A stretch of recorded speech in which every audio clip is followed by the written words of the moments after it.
Chers amis, Erev Tov ou Beshem Hashem, Naaseh Benatzliach, nous sommes ce soir, jeudi soir 12 du mois de juin et déjà, Baruch Hashem, on s'avance vers la Géoula chaque jour avec l'aide d'Hashem, le 17 du mois de Sivan. Ce shiur nous est offert ce soir par Juliana Soussan. Hashem Barechotar Juliana, vous et toute votre famille, pour avoir pris ce shiur. Merci de nous soutenir, merci à vous de partager ce shiurim, dédié pour l'élévation de l'âme de son papa, Alaba Shalom, Yaakov ben Benjamin Ganem, Ruach Hashem, Tenachenu began Eden Elyon, Vechol HaShochovim imru bichlal arachamim baselechot, Vechen yehi ratzon venomar amen, ratzon shetiye nishmato tzar betzorah chaim, et que chaque mot de Torah, comme on l'a dit, Be'ezrat Hashem ya'ale et nishmato kezor harakia began Eden Elyon.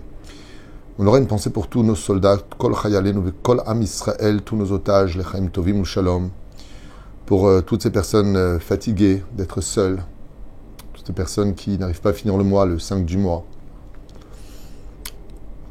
Kol Chole Israël, Ilana Bat Miriam Anna El Naref Analach, Sadika, Kol Am Israël Bechol Atar Ve'atar, Moratimi, Kulam. Ok, nous commençons notre shiur ce soir, sans trop nous attarder, avec un sujet qui est tellement d'actualité. Vous savez qu'il n'y a pas de Mukdam ve'Meuchar b'Torah, parce que la Torah est éternelle, elle ne peut pas appartenir ni au passé ni au futur. Elle appartient à tous les temps. Ce qui fait que notre Sainte Torah, Baruch Hashem, n'est pas simplement, historiquement parlant, avec ses époques, ses personnages, ses acteurs bibliques, quelque chose à étudier au nom de « regarde ce qui s'est passé ». Et regarde ce qui se passe. Parce que toutes les erreurs qui ont été commises, si elles sont encore à étudier, c'est parce qu'on les perpétue. Cela me rappelle l'histoire d'un Rav qui ne cessait de revenir pratiquement sur le même shiur. Un jour, mon frère lui a dit « Mais Rav, vous répétez tout le temps le même shiur. » Et le Rav lui a dit « Est-ce que tu le fais, ce que j'enseigne ?» Il lui a dit « Non, pas encore. » Il lui a dit « Alors je répéterai encore. » Ainsi donc, pour approfondir notre Torah dans le niveau de Razé des Razines, dans la profondeur la plus aiguë de notre Sainte Torah qui est éternelle, il faudrait d'abord que nous pratiquions et ne commettions pas les mêmes erreurs commises par nos ancêtres. Car si nous perpétuons les erreurs commises en conséquence de ce qui est marqué ici, c'est qu'on n'a pas encore compris le message. On ne l'a pas pris encore au sérieux comme on aurait dû le prendre. D'où l'importance, Bezrat Hashem, de nous réviser et de comprendre que la Torah n'est pas simplement l'histoire du peuple d'Israël, de sa naissance, de sa conséquence, de ses stations passées, mais que nous perpétuons ce voyage à travers nos personnalités, et ce, chaque année. Dans ce livre de Bamidbar, la parashat Be'alotecha, qui est une des parachutes certainement les plus riches au niveau de son contenu, vient nous dire quelque chose d'assez curieux, hormis toutes les plaintes. Cette plainte-là dépassera toutes les autres. Ve'asafsouf, asher bikirbo, it avu, tava, ve'yashuvu, ve'ivku, gam ben Israël, ve'imru, mi yachenu basar. Alors on revient une fois de plus sur ce qu'on a déjà assez bien développé cette semaine, à travers tous nos cours. Mais on constatera que Akadosh Baruch Hu nous dit ça suffit, arrêtez de vous plaindre. Puisque vous voulez vous plaindre, je vais tellement vous donner votre demande que vous allez en mourir.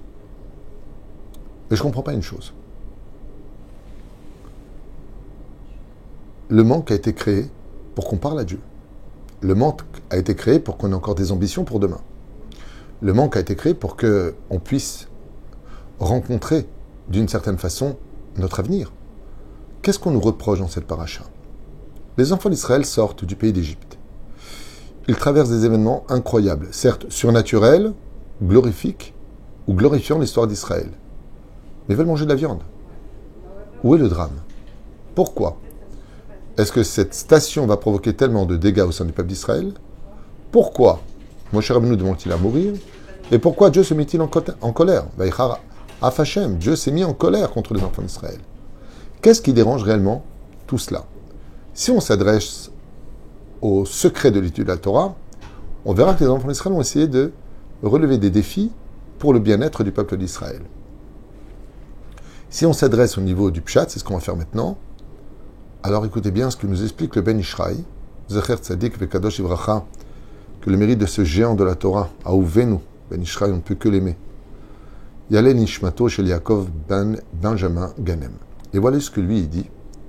Si tu veux comprendre pourquoi Moshe Rabbeinu est tombé de son niveau au point de demander la mort, que Dieu en a eu ras-le-bol et patati patata, voyons un petit peu qu'est-ce qui se cachait derrière cette défaillance, cette dégradation du peuple d'Israël.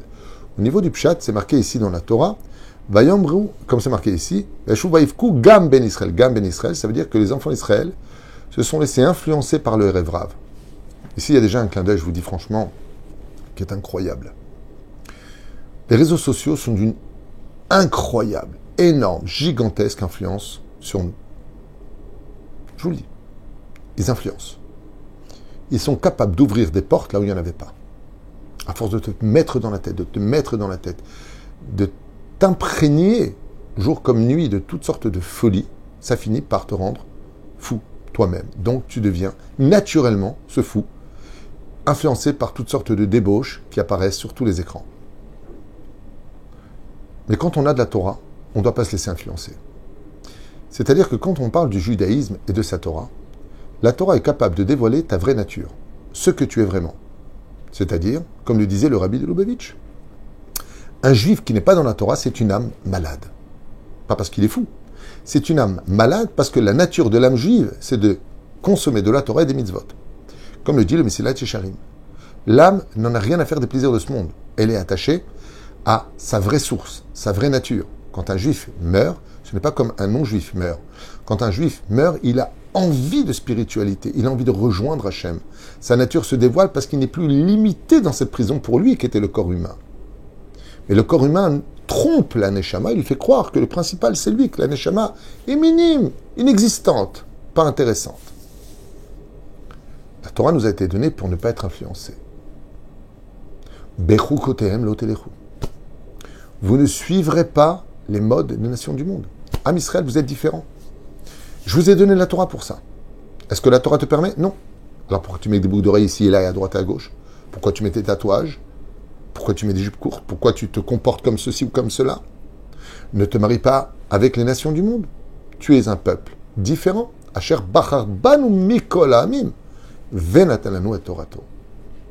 Qui nous a choisis parmi les nations pour nous donner sa Torah. Et la Torah nous offre cette liberté de dévoiler ce que je suis. Ne pas vivre dans le paraître, mais dans l'être. C'est-à-dire, chaque juif est d'une valeur inestimable pour lequel, si on veut réussir, seule la Torah peut nous apporter cette lumière nécessaire pour dire, voilà enfin ce que je suis réellement en moi. La Torah nous améliore. Gam Ben Israël. On s'est laissé influencer par le rêve Rav. C'est la première défaillance. Comment se fait-il qu'après avoir reçu le don de la Torah, alors le rêve Rav, il vient et manifeste, et vous manifestez?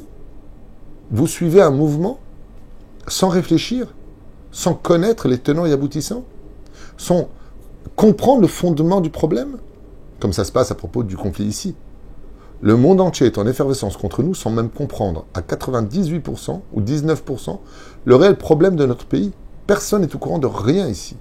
Sauf ce que les médias veulent faire comprendre, attisser la haine, la haine, la haine, la haine, la haine. C'est tout. Tout le reste, bourrage de photos, bourrage d'images, sans montrer par contre de notre côté à nous tous les dégâts qui ont lieu, le nombre de morts qu'on a eu. Non. C'est dommage. Moi, j'aurais été pour que l'on diffuse les vidéos du massacre du 7 octobre. J'aurais voulu que tout le monde les voie. Oh, je suis bête. On en aurait fait une fête. Ah bah, tu vois, regarde comment il a arraché l'œil. Regarde comment il a enventré. Regarde comment il a coupé la tête. Enfin bon. Refermons cette parenthèse qui me dégoûte tellement. Chers amis, ici, le Ben Ishraï va ouvrir quelque chose d'incroyable au niveau de l'étude. Donc là, je m'adresse vraiment à ceux qui veulent étudier, ceux qui veulent comprendre la Torah, avec des commentaires aussi judicieux que les plus beaux diamants de ce monde. Morenu Arav, Rabbi Yosef Haïm, Sruto Yegan Alechem, Ba'alenu Ba'al Kol Am Israël. Il dit, comme ça, dans son livre Od Yosef Chai, Etzel HaTzadikim ve'Talmidei Chachamim boletet midat ha'istabkut. Qu'est-ce que l'on peut définir d'une personne, si c'est un vrai Talmid Chacham ou pas? C'est la midat ha'istabkut. Les vrais tzadikim sont capables de se suffire de ce que Dieu donne. Tov me'at la tzadik. Les vrais tzadikim ne sont pas préoccupés par qu'est-ce que je vais manger, comment je vais vivre. les vrais tzadikim, ceux qui ont reçu la Torah du ciel, les enfants d'Israël, après avoir reçu la Torah du ciel, Moshe Rabbeinu pensait qu'au 49e degré de pureté, ils étaient arrivés au niveau de tzadik, mistapek bemouat, qui va se suffire de peu. Et donc, Kiem smechim em bechelkam, comme le dit la première Mishnah du 4e chapitre de Pirkei Avot, Ben Zoma Omer Ezeu Ashir Asamer Bechelko. C'est-à-dire que, Todalael, si c'est ce que j'ai, ça me convient très bien. On raconte l'histoire du Baal Shem Tov, qui un jour a dit à ses élèves, vous voulez voir c'est quoi un vrai tzaddik? Les élèves ont dit oui, on veut voir. Il les a emmenés quelque part. Et ils se sont installés dans une bête à Knesset, en louant une auberge à côté pour passer Shabbat. Et voilà, tout de suite après la prière d'Arvit, le Baal Shem Tov demanda à ses élèves de le suivre et d'observer par la fenêtre qui était plus ou moins ouverte, regarder qu'est-ce qu'un vrai tzaddik. Et là, ils arrivent devant une chaumière extrêmement pauvre, dont la porte tenait à peine sur un gong, et ils voient un homme pieux, très humble, très pauvre, qui dit à sa femme, « Chérie, maintenant que nous avons fait le kidouche en l'honneur de Shabbat, sers-moi du poisson en l'honneur de Shabbat. » Et sa femme arrive avec une poêle, dans laquelle ne se trouvent que des petits pois. Elle prend une cuillère et elle lui dit « Voici du poisson en l'honneur de Shabbat. » Il lui mange. Et il dit à sa femme « Combien il est bon ce poisson en l'honneur de Dieu. » Après avoir chanté quelques chants, il dit à sa femme « Sers-moi de la viande en l'honneur de Shabbat. » Et sa femme revient avec cette même poêle dans laquelle se trouvent que des petits pois. Elle lui redonne une cuillère de petits pois. Il dit à Hachem combien il est bon de manger de la viande en ton honneur. Et pour le dessert, même scénario. Les élèves ne comprenaient pas. Uvadarav, Rabbi Israël, explique-nous. Il n'a pas mangé ni de poisson, ni de viande. Et le Baal Shem Tov a répondu, les vrais tzadikim, eux, n'ont pas besoin de voir ce qu'ils ont dans l'assiette. Tout est dans la tête. Il a voulu dire à Dieu, si j'avais eu les moyens d'avoir du poisson, il y aurait eu du poisson, mais je n'ai pas eu les moyens d'acheter si ce n'est une livre de petits pois pour tout mon Shabbat. Alors voilà ce que je mange. Et c'est tovli. Mes intentions auraient voulu te dire que je voudrais te donner le meilleur pour toi, Hachem. Mais mes poches ne me permettent pas de le vivre. Cela ne me retirera pas ma joie de vivre. Cela ne viendra pas enfreindre l'akdoucha du Shabbat. Le vrai tzaddik, c'est celui qui dit « Il y a ce qu'il y a, c'est bien. Todalael. Mieux vaut ça que rien. » Le tzaddik va toujours mieux que rien. Et donc le Ben Ishraï nous dit « Vetamid em nir'im kilu yesh lahem hakol ve'enam chasrim davar. » Les vrais tzaddikim, malgré leur précarité, et ce dans beaucoup de domaines, on n'a jamais l'impression qu'il leur manque quoi que ce soit dans la vie. Car matzanu be Yaakov avinu, comme par exemple Yaakov, qui a vécu dans des draps de soie chez ses parents, se retrouve à partir, dépouillé par Eliphaz.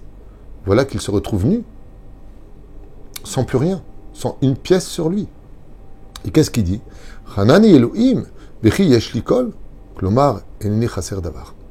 Et malgré le fait que Yaakov, qui vient d'une maison où il avait tout, se retrouve à aller chez Lavan, n'ayant rien dans les mains, il dit à Dieu, j'ai tout ce qu'il me faut. Ok. Raconte le Ben Isha une histoire d'un homme qui se vantait aux oreilles de son prochain et qui lui disait Toda lael, ani zachiti liot, mochle aman bechol yom. Je remercie le ciel de pouvoir manger de la manne chaque jour. En écoutant cela, s'étonna son ami et lui dit comment est-ce que tu peux dire que tu manges de la manne? Alors que je t'ai vu manger un tout petit morceau de pain, et encore plutôt sec, et quelques légumes. Il lui a répondu si tu veux savoir la vérité, ce n'est pas ce qui est dans mon plat qui compte, c'est de savoir que j'ai de quoi manger. Et pour moi, si j'ai de quoi manger, ça s'appelle déjà de la manne. Car j'ai appris à me suffire de peu. Et sa mère Bechelki. Et c'est pour cela que j'ai toujours été de mon sort. Et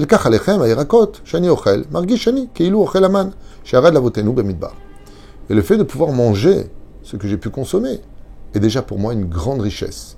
parce qu'il y en a qui n'auraient pas mangé ce repas. Chazal nous dit, sur ce, à propos de ça, Kachidarka shel Torah, comme c'est marqué aussi dans Masechet Avot, ainsi est le chemin de celui qui reçoit la Torah. S'il doit en arriver à pas de bamelach tochal, du pain dans du sel à manger uniquement, ou baim amesoretishte, et de l'eau à peine potable, va à la restichan et de dormir à même le sol, n'ayant pas de matelas, ou Torah ata amel, mais qui peine pour acquérir l'étude de la Torah, vimata osechen.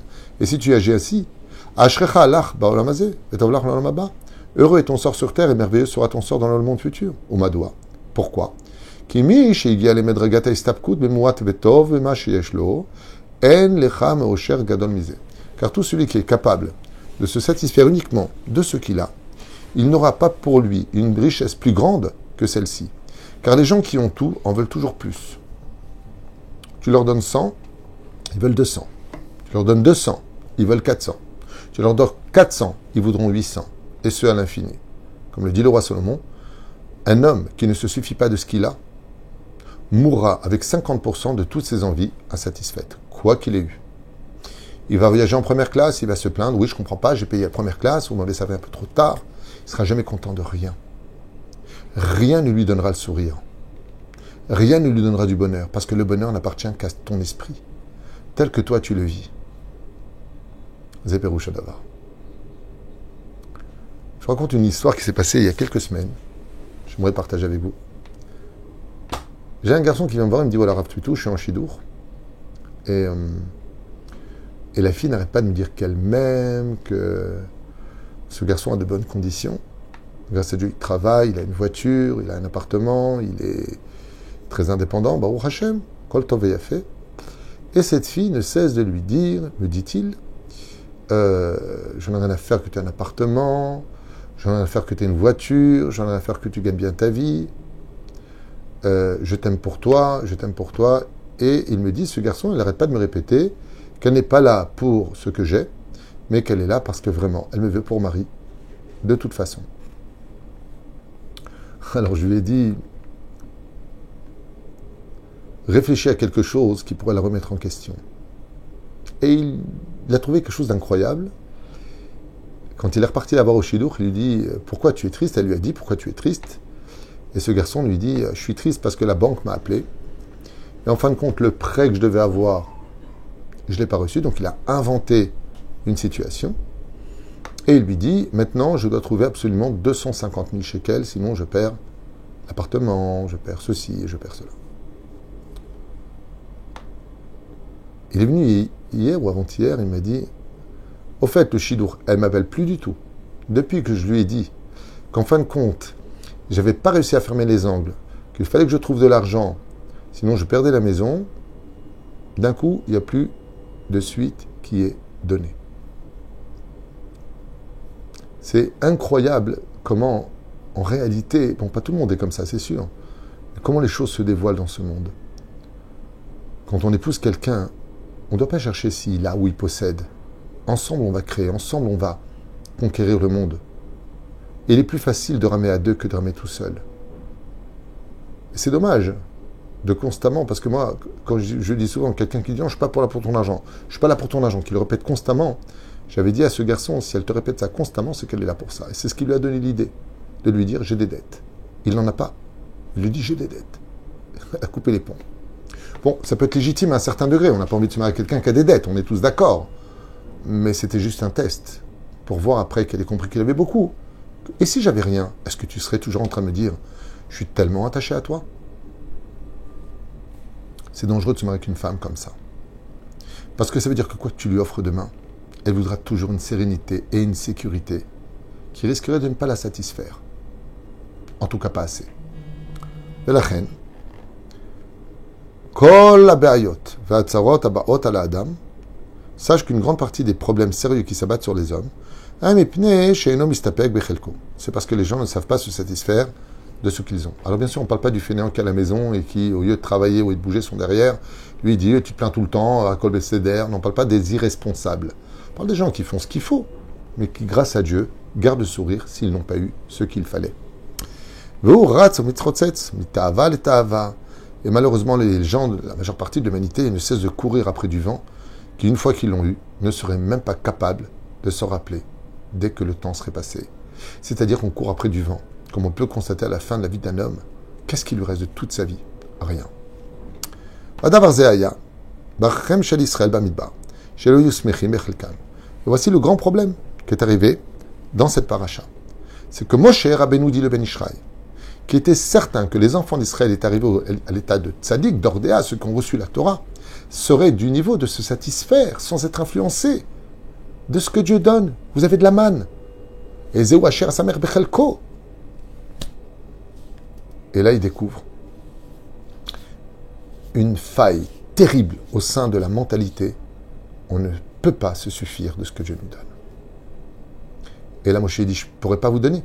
Parce que même si je vous donne de la viande, vous allez me demander du caviar, vous allez me demander de l'oie, vous allez me demander de la caille, vous allez me demander quoi? Quand on n'est jamais content, on ne sera jamais content. Et là, Moshe dit, ça, je ne peux pas assumer.